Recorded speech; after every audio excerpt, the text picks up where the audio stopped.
सरगोदा में police in action. नए साल के मौके पर सरगोदा पुलिस की बड़ी कार्रवाई। 353 मुलजमान गिरफ्तार करके उनके कब्जे से 3.5 करोड़ रुपए से जायद मालियत का सामान बरामद कर लिया। सामान सरगोदा पुलिस लाइन में मुनक्दा तकरीब में असल मालकान के हवाले किया गया। इस तकरीब के मेहमान खसूसी DPO सरगोदा तारक अजीज़ और पीर ऑफ सियाल साहबजादा मोहम्मद कासम सियालवी थे। इस मौके पर 65 साल घर का वाहिद कफील मोहम्मद शफीक अपना चिंची रक्षा मिलने पर खुशी से फूले नहीं समा रहा था। पुलिस की तरफ से बरामद होने वाला 3.5 करोड़ रुपए से जायद मालियत का सामान मालकान के हवाले किया गया।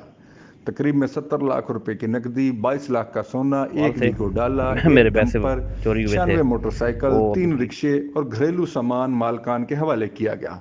इस मौके पर DPO सरगोदा तारक अजीज़ का कहना था कि अवाम को ये पैगाम देना है कि उनके अंदर एहसास तहफ़्फ़ुज़ आए और क्रिमिनल्स को यह पैगाम देना है कि पुलिस जुर्म के ख़िलाफ़ हम वक्त तैयार है और किसी भी क्रिमिनल को कानून की खिलाफ वर्जी या अवाम को किसी भी तरह से तकलीफ़ देने की इजाज़त नहीं दी जाएगी।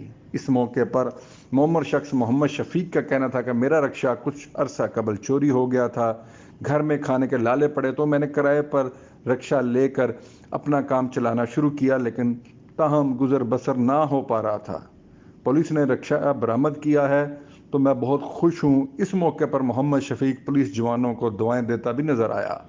इस मौके पर दीगर शहरियों का कहना था कि जो लोग चोरियां करते हैं उन लोगों को ख्याल करना चाहिए कि ये कोई अच्छी बात नहीं है। उनके एक अमल से कई लोग रोज़गार से महरूम हो जाते हैं। तकरीब के अख्ताम पर DPO तारक अजीज़ और पीर ऑफ सियाल शरीफ साहबजादा मोहम्मद कासम सियालवी की तरफ से आला कारकर्दगी का मुजाहरा करने वाले पुलिस अफसरान में इनामात और सनद भी तकसीम की गईं। इस मौके पर असल मालकान में नकदी, मोटरसाइकिल की चाबियां, जेवरात भी तकसीम किए गए।